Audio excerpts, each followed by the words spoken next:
My parents missed my baby's funeral to attend my brother's pool party, saying, "It's just a baby. His party is more important."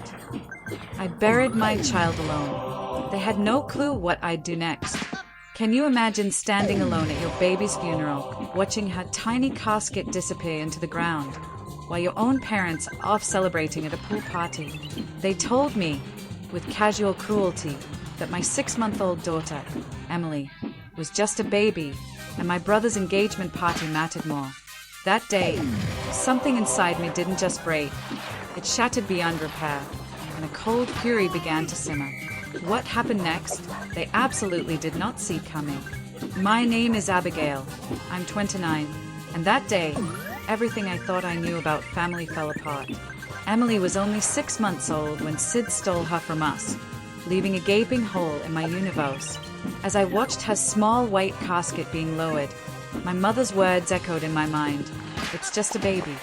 Your brother's party matters more." I stood there, reeling, as an unbearable realization dawned. My parents had no idea who I would become after this. Growing up, I always knew Jason was the golden child. My brother, now 32, received extravagant celebrations for every achievement, no matter how small. My accomplishments, they were met with obligatory cards, if remembered at all. When Jason made the soccer team in 3rd grade, there was a huge backyard barbecue. When I got into the honors program that same year, they simply said, "That's nice, Abby," before asking Jason about his next game. This pattern never stopped. His average grades were praised as the efforts of a well-rounded individual, while my straight A's were just expected. By high school, I'd accepted my place. I focused on building my own life, excelling in academics, and finding friends who actually saw and valued me. Then I met Michael. He came from a warm, supportive family, and the dynamic felt alien to me at first. The way his parents remembered important dates, expressed genuine interest in his day, and swelled with pride over his accomplishments seemed almost theatrical. It took me a while to realize this was what normal family love looked like. Michael and I dated through college and got married 3 years ago. He's an architectural engineer. I'm a pediatric nurse. We bought a starter home about 40 minutes from my parents and an hour from his. The distance from my family was very intentional on my part, though I never admitted it to Michael. When we announced our pregnancy, Michael's parents immediately started planning the baby's shower, asking about nursery colors, sending articles. My parents, "Oh, that's nice. Did Jason tell you he might get promoted at the farm?" They showed up to the shower my in-laws organized, but mostly talked about Jason's recent Bahamas trip. Jason's life had always been a predictable trajectory of success. Prestigious marketing firm, luxury condo, increasingly attractive girlfriends, each celebrated lavishly by our parents. They even helped with the down payment on his condo, something they never offered me despite my student loans. When I once mentioned it, Mom said, "Jason has a more expensive lifestyle to maintain. You and Michael are more practical." Emily was born on a snowy January morning. She had Michael's dark hair and my blue eyes. Holding her for the first time, I felt a love so intense it physically hurt. Michael's parents were at the hospital within hours, bearing gifts, tears, and so much joy. My parents came the next day, stayed exactly 4 to 5 minutes, and left when Mom remembered a hair appointment. Over the next 6 months, Michael's parents visited weekly, sometimes just to give us a break. They took thousands of pictures, created a special album, and constantly told us what a beautiful family we were. My parents visited exactly twice. Once because Mom's book club friend insisted on seeing the baby, and the second time because they were in the area for one of Jason's work dinners. They held Emily awkwardly, like a ticking bomb, and seemed relieved when she started crying, and I took her back. Despite their indifference, I sent them weekly photo updates. Her smile, her first time rolling over, her laugh. My mother would occasionally respond with a thumbs-up emoji. My father never responded at all. 2 months before Emily died, Jason announced his engagement to Stephanie. My parents immediately began planning an elaborate party.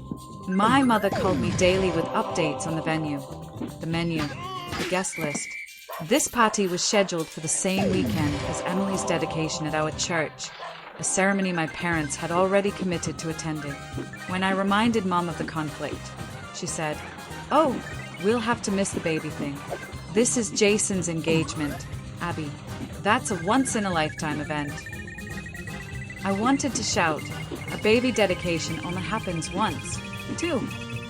But I swallowed the words, as I always had. A week before Emily died, she developed a slight cold. Nothing serious, just a runny nose. Her pediatrician said it was minor. Still, I took a few days off work to care for her. By the weekend, she seemed better, eating normally, smiling her gummy smile that always melted my heart. I had no way of knowing those would be our last days together. It was a Tuesday night when our world collapsed. Michael and I put Emily to bed around 8 p.m. She'd been completely normal that day, babbling, playing with her favorite stuffed rabbit. We had dinner, watched TV, went to bed around 11 o'clock. The baby monitor remained silent all night. Too silent. When I woke at 6 a.m. for my early shift, something felt wrong. Emily usually woke around 5 o'clock for feeding. I went to her nursery, the room with painted soft yellow with woodland creatures.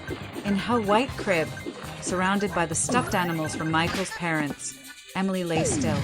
Too still. "Emily," I whispered, touching her cheek. It was cold. What happened next exists in my memory as disjointed fragments. My screams waking Michael, his footsteps pounding down the hallway, his hands pushing me, aside to perform CPR on our daughter's tiny body, my trembling fingers dialing 911, the dispatcher's calm voice asking questions I could barely comprehend, the arrival of paramedics, their grim faces as they continued resuscitation, the ambulance ride with Emily's motionless body, the hospital's bright lights, a doctor with kind eyes delivering the worst news any parent could hear.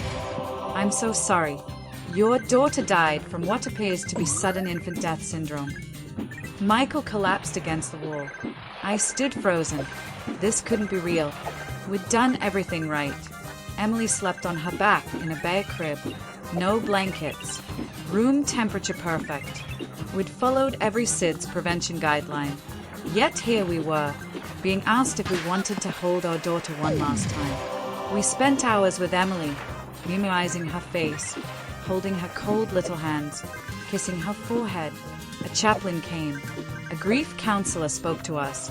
Someone mentioned funeral arrangements. The words washed over me without meaning. Eventually, I remembered to call my parents. With shaking hands, I dialed my mother's number. "Mom," I said when she answered, my voice breaking. "Emily died last night. SIDS. We're at the hospital now." There was a pause. "Oh, Abby, that's terrible." No gasp, no tears, no immediate promise to come. Just a flat acknowledgement. "We need to arrange a funeral," I continued, desperate for her to understand, to offer support, to be a mother to me when I needed one most. "Yes, I suppose you do. Let us know the details." That was it. No questions about how we were coping. No offers to help. Michael's parents, in contrast, were already on their way, having dropped everything. The next few days passed in a blur of paperwork, decisions, and overwhelming grief. Michael and I moved like ghosts. His parents took care of practical matters, contacting the funeral home, ordering flowers, arranging food. My parents called once to ask when the funeral would be. Friday at 11 o'clock, I told my mother, at Greenview Cemetery. "Friday," she repeated. "Oh, dear. That's the day of Jason's pool party to celebrate his engagement. We've already committed to that."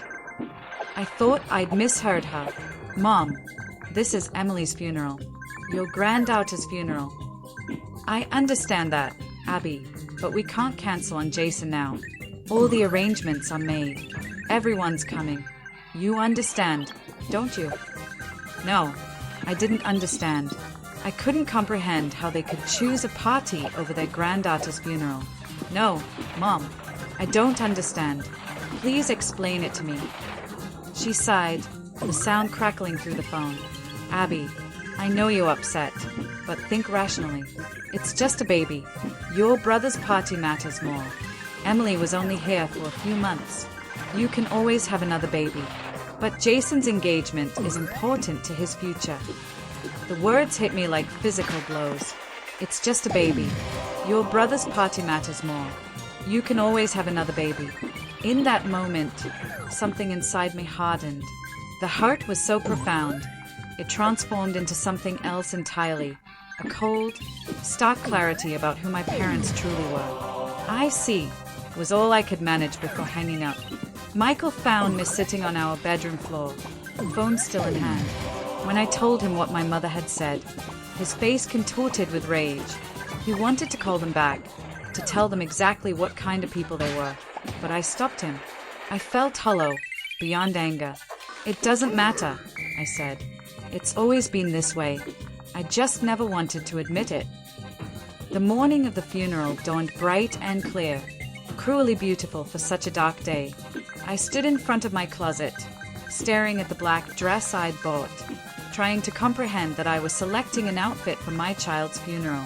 As we drove to the cemetery, I checked my phone one last time, harboring a desperate hope they'd change their minds. No messages from them. Instead, a text from Jason, sorry about the baby. Hope the funeral goes okay. Excited to see everyone at the party later. I turned off my phone. Emily's casket was impossibly small, white with silver handles, adorned with pink roses. It looked like something that should hold a doll, not my child. Standing beside it in the cemetery's Garden of Angels, a section reserved for infants and children, I felt detached from reality. Michael stood beside me, his face pale, his hand gripping mine so tightly it hurt. His parents flanked us, his mother openly weeping, his father steady but red-eyed. Around us gathered friends, colleagues, neighbors, even patient families from the pediatric ward where I worked. My childhood friend, Teresa, had flown in from Chicago. My college roommate, Lily, was there. The conspicuous absence of my parents and brother created a void that everyone politely pretended not to notice. Though I caught the questioning glances, the confused whispers. Michael's mother placed a protective arm around my shoulders when people asked where my family was, smoothly changing the subject. Pastor David spoke about the brevity of Emily's life, but the depth of her impact. Some souls, he said, accomplish their purpose here on earth quickly.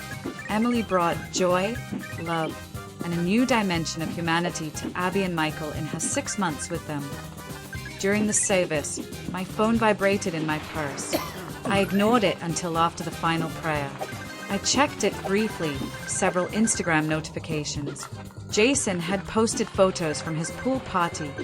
My parents were prominently featured, smiling with champagne glasses in hand, celebrating while their granddaughter was being lowered into the ground just miles away. When it came time for the burial, I nearly collapsed. The physical act of watching that tiny casket descend into the earth made Emily's death real in a way nothing else had. This was final. This was forever. My baby was gone, and I would never hold her again, never see her grow up. Michael's father had to help support him as he threw a handful of dirt onto the casket. Michael's mother held me as I did the same, my entire body shaking with sobs. Later, at our house, people gathered with food and flowers and well-intentioned words that couldn't touch my grief. I moved through the rooms like an automaton. In quiet moments, I caught myself listening for Emily's cries through the baby, monitor we hadn't yet put away. Each time, the realization that I would never hear her again hit me anew. That week passed in a haze of grief. I took leave from work. Michael tried to go back, but came home early, unable to focus. We moved through our house like ghosts, barely eating, sleeping less, talking hardly at all. The silence where Emily's babbling and laughter should have been was deafening. My parents didn't call, didn't text, didn't visit. Michael's parents came daily, bringing food, doing laundry, sitting with us. They respected our need for space, but made sure we weren't alone for too long. Michael's mother gently suggested grief counseling. His father helped with the mountain of paperwork that follows a death. 7 days after the funeral, my phone rang. My mother's number. I almost didn't answer, but finally did, curious about what she could possibly say. "Abby, how are you?" she asked, her voice casual, as if we'd simply gone a week without talking, as if nothing significant had happened.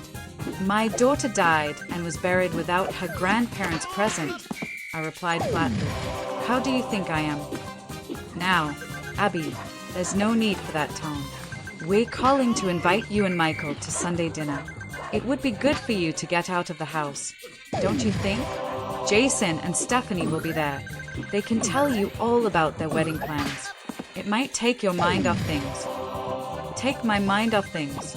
As if my child's death were a minor inconvenience to be distracted from with wedding talk. "I don't think we'll be able to make it," I said.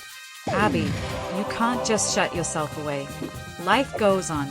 It's been a week already." "A week?" "A week since I buried my daughter, and my mother thought that was sufficient time to move on." "I have to go," I said, and hung up. Michael found me sitting on the bathroom floor, staring at the wall. When I told him about the call, about Mom's invitation to hear about Jason's wedding plans, his expression darkened. "They can't be serious," he said. "They are," I replied.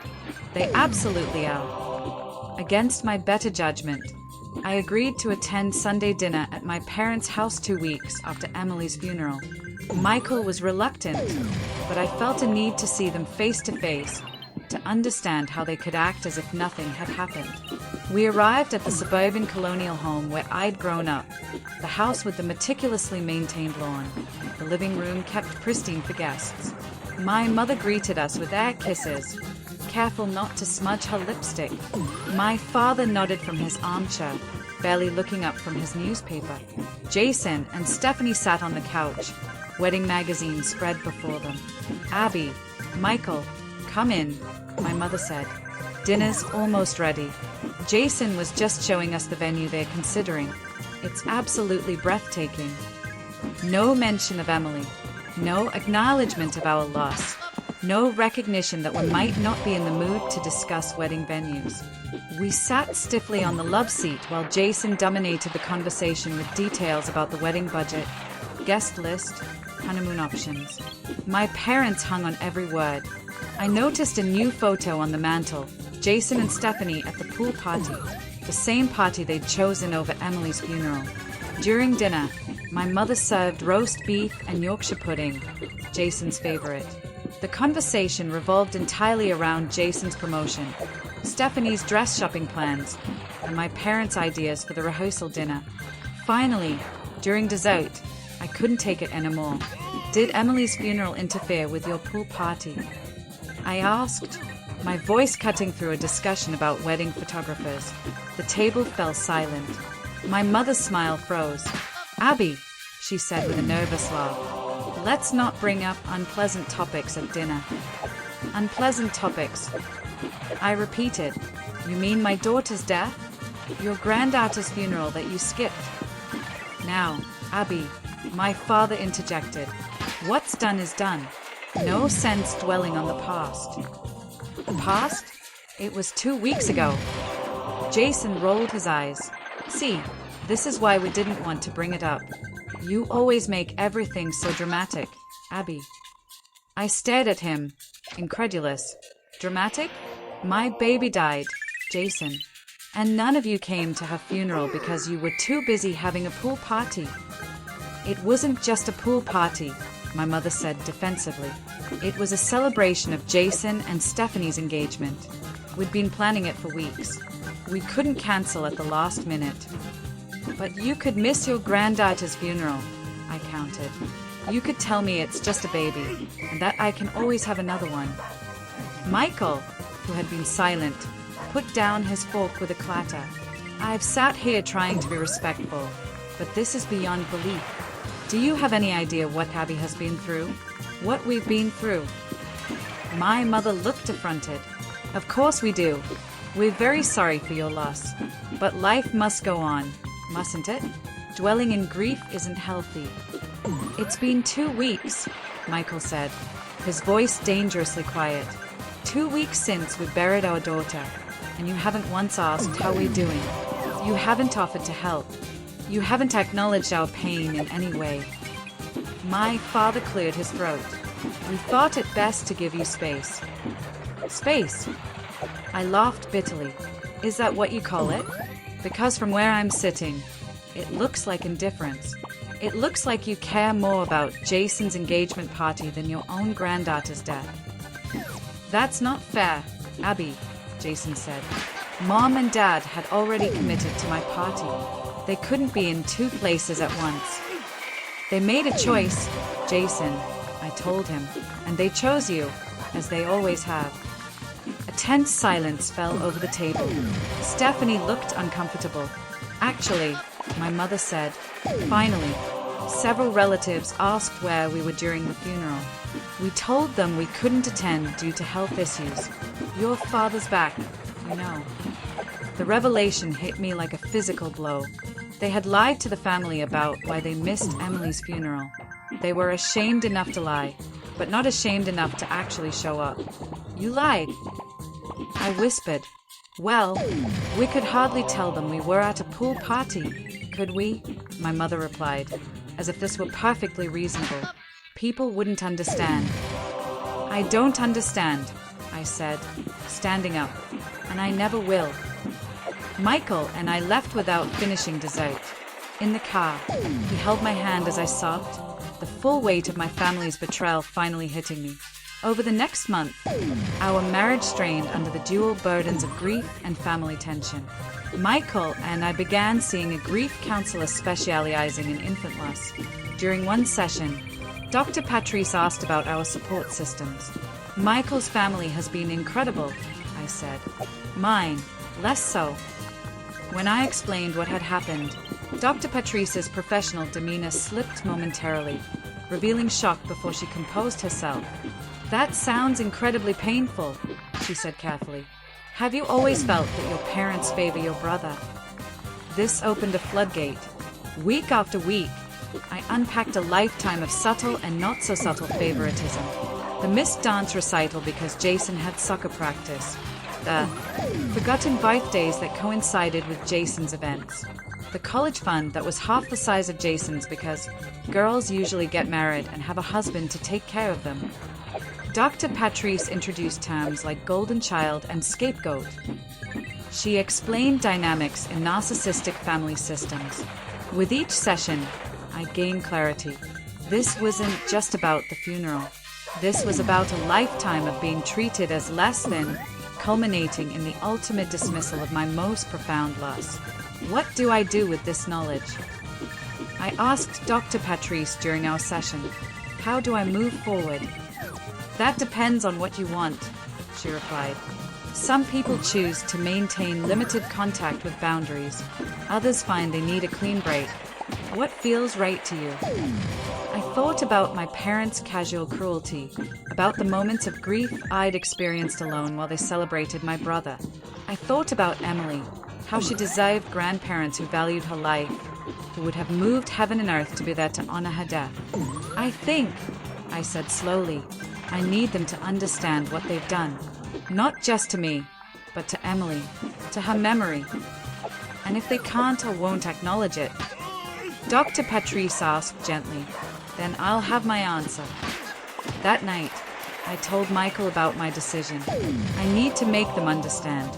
I need them to feel a fraction of the pain I felt standing at that funeral alone. Michael looked concerned. What are you planning to do? Nothing destructive, I assured him. Just the truth. The truth they've been avoiding for years. I'm worried about you, he admitted. Confronting them might make things worse. Worse than losing our daughter and being told it doesn't matter because it's just a baby. I asked. Worse than standing alone at her funeral because a pool party was more important? I don't think that's possible, Michael. He held me close. Whatever you decide, I'm with you every step of the way. That night, I made my decision. The time for silence was over. I didn't want revenge, not exactly. What I wanted was acknowledgement, a recognition of the pain they'd caused, an understanding of the damage they'd done. I wanted my parents to feel the weight of their choice, to see it clearly for what it was. Above all, I wanted to ensure they could never rewrite history, never pretend they'd been supportive when they were anything but. My first step was to decline the invitation to Jason's engagement party. The invitation arrived in a thick cream envelope with gold embossing. My mother's touch, no doubt. I texted a simple response: Michael and I won't be attending. Still grieving our daughter's death. The phone calls started immediately. My mother, then my father, then even Jason. Abby, you can't miss Jason's engagement party, my mother insisted. Family needs to stick together during these events. Family needed to stick together at Emily's funeral, too, I replied. That's different, she said dismissively. This is a happy occasion. I'm not in a place to celebrate right now. It's been over a month, Abby. You need to move on. I ended the call without responding. My father's call was similar, guilt and manipulation wrapped in paternal authority. Jason's call was the most surprising. Mom and Dad are upset you're not coming to my party, he said. Can't you just show up for an hour or something? It's important to them.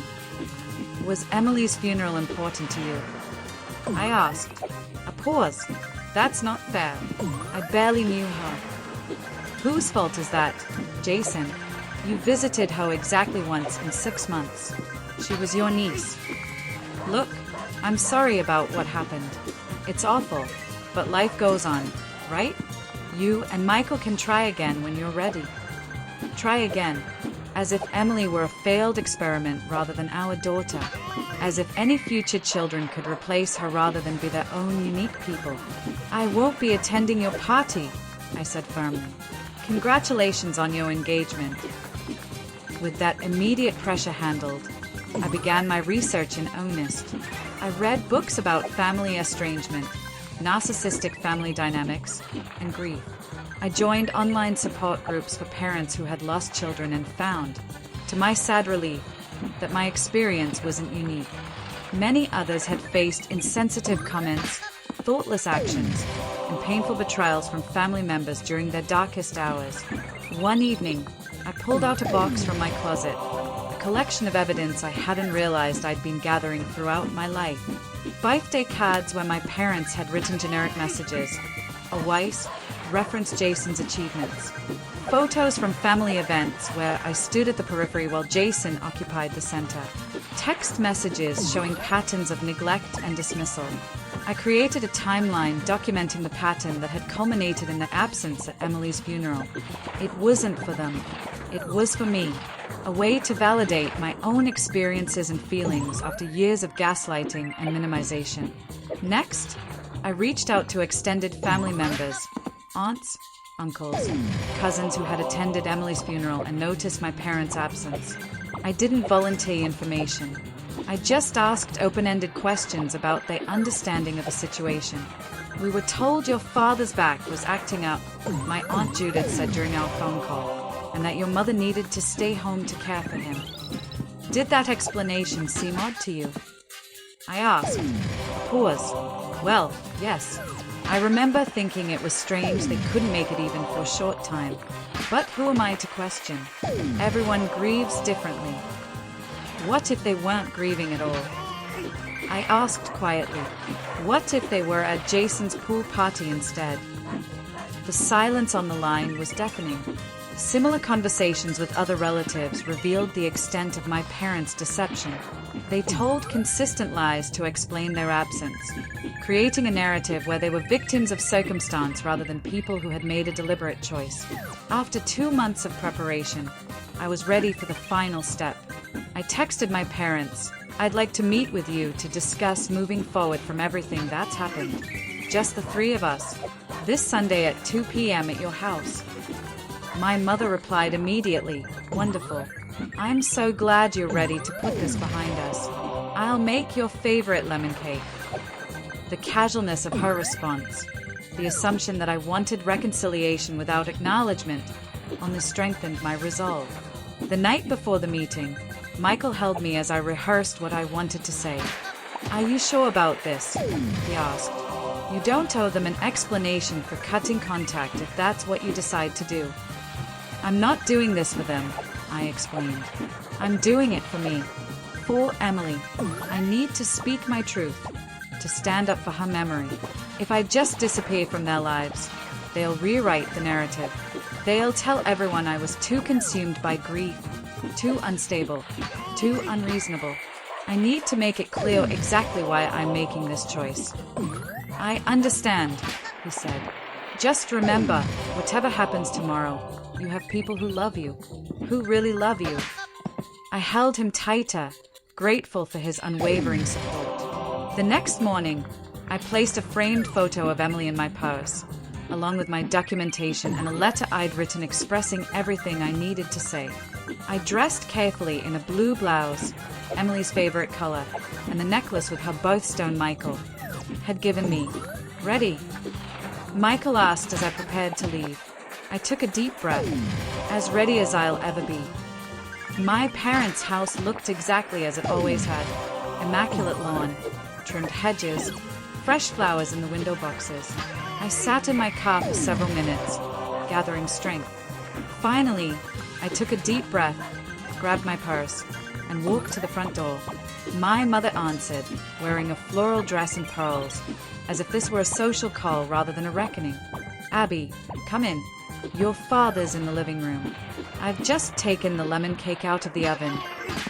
The house smelled of lemon and sugar, a scent that had once meant comfort, but now felt like a mockery. My father sat in his usual armchair, newspaper folded neatly beside him. He stood when I entered, giving me an awkward pat on the shoulder, the closest he ever came to physical affection. "Good to see you, Abby. You're looking well." I wasn't looking well. I had lost weight, had dark circles under my eyes, and my skin was pale. But my appearance had never been of particular interest to my father. "Let's have some cake," my mother suggested, heading toward the kitchen. "Then we can talk." "Actually," I said, my voice steadier than I expected, "I'd prefer to talk now." My parents exchanged a glance I recognized from childhood, the one that said I was being difficult. "All right," my mother conceded, settling onto the couch. "What did you want to discuss?" I sat opposite them, placing my purse beside me. "I wanted to talk about Emily's funeral and why you weren't there." My mother's smile tightened. "Abby, we've been through this. We had a prior commitment, a pool party," I said flatly. "An engagement celebration for your brother," my father corrected, as if the terminology made a difference. "I'd like to show you something." I reached into my purse and pulled out Emily's photo, a professional portrait taken when she was 4 months old. She was wearing a pink dress, her blue eyes bright, a gummy smile lighting up her face. I placed it on the coffee table between us. My parents glanced at it uncomfortably, but said nothing. "This is your granddaughter," I said. "This is Emily, the Emily whose funeral you skipped to attend a pool party. The Emily you referred to as just a baby. The Emily your son, my brother, visited exactly once in her entire life." "Abby," my mother began, but I held up my hand. "I'm not finished. For as long as I can remember, you have made it clear that Jason matters more than I do. His achievements, his milestones, his happiness always took precedence over mine. I accepted that. I built a life with people who valued me, despite your indifference. But when you chose to skip Emily's funeral, when you dismissed her death as insignificant, you crossed a line that can't be uncrossed." I pulled out a folder containing my documentation. I've been thinking about this a lot, trying to understand if this was an isolated incident or part of a pattern. I think the evidence speaks for itself. I handed them a printed timeline of events dating back to my childhood, with specific examples of their favoritism toward Jason and dismissal of me. Birthdays forgotten because of Jason's soccer tournaments. My college graduation dinner cut short because Jason had a date. The substantial financial support they'd given Jason compared to the token assistance I'd received. My parents looked at the papers with expressions of mingled confusion and defensiveness. "What is this supposed to be?" my father asked. "It's a record of your choices," I replied. "A pattern that culminated in the most painful day of my life, when I buried my daughter alone while you celebrated with Jason." "You weren't alone," my mother protested. "Michael was there, and